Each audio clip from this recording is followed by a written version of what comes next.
മുഖ്യമന്ത്രി പിണറായി വിജയനെക്കുറിച്ചുള്ള വാഴ്ത്തുപാട്ട് ചർച്ചയായിരിക്കെ ചങ്കിലെ ചെങ്കൊടി എന്ന ഗാനം സാമൂഹ്യ മാധ്യമങ്ങളിൽ പങ്കുവച്ച് സിപിഎം നേതാവ് പി ജയരാജൻ.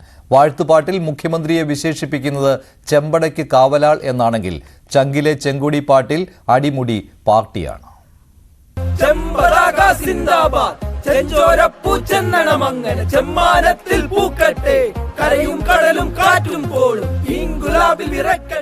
സിപിഎം കണ്ണൂർ ജില്ലാ സമ്മേളനത്തിന്റെ ഭാഗമായാണ് ചങ്കിലെ ചെങ്കൊടി എന്ന വിപ്ലവഗാനം പുറത്തിറക്കിയത്.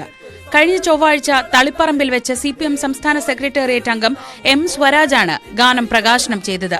അണികൾ അന്നു മുതൽ ഗാനം സാമൂഹ്യമാധ്യമങ്ങളിൽ വ്യാപകമായി ഷെയർ ചെയ്തിരുന്നെങ്കിലും പി ജയരാജൻ പങ്കുവച്ചിരുന്നില്ല. മുഖ്യമന്ത്രിയെ പുകഴ്ത്തി വ്യാഴാഴ്ച സെക്രട്ടേറിയറ്റ് എംപ്ലോയീസ് അസോസിയേഷൻ ചടങ്ങിൽ ഗാനം ആലപിച്ചതിന് പിന്നാലെയാണ് പി ജയരാജൻ ചങ്കിലെ ചെങ്കൊടി എന്ന ഗാനം പങ്കുവച്ചത്.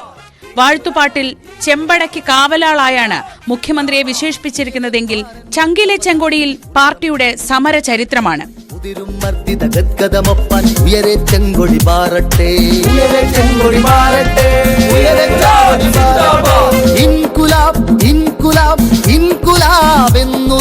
ഹൃദയമന്ത്രമാക്കിടാം. 2017 പുറച്ചേരി ഗ്രാമീണ കലാസമിതി പി ജയരാജനെ കുറിച്ച് പുറത്തിറക്കിയ കണ്ണൂരിൻ താരകമല്ലോ എന്ന ഗാനം വിവാദമായിരുന്നു. വ്യക്തിപൂജയിൽ പി ജയരാജൻ ജാഗ്രത കാട്ടിയില്ലെന്ന് വിമർശിച്ച സംസ്ഥാന സമിതി കമ്മീഷനെയും നിയോഗിച്ചിരുന്നു. ന്യൂസ് 18 കണ്ണൂർ.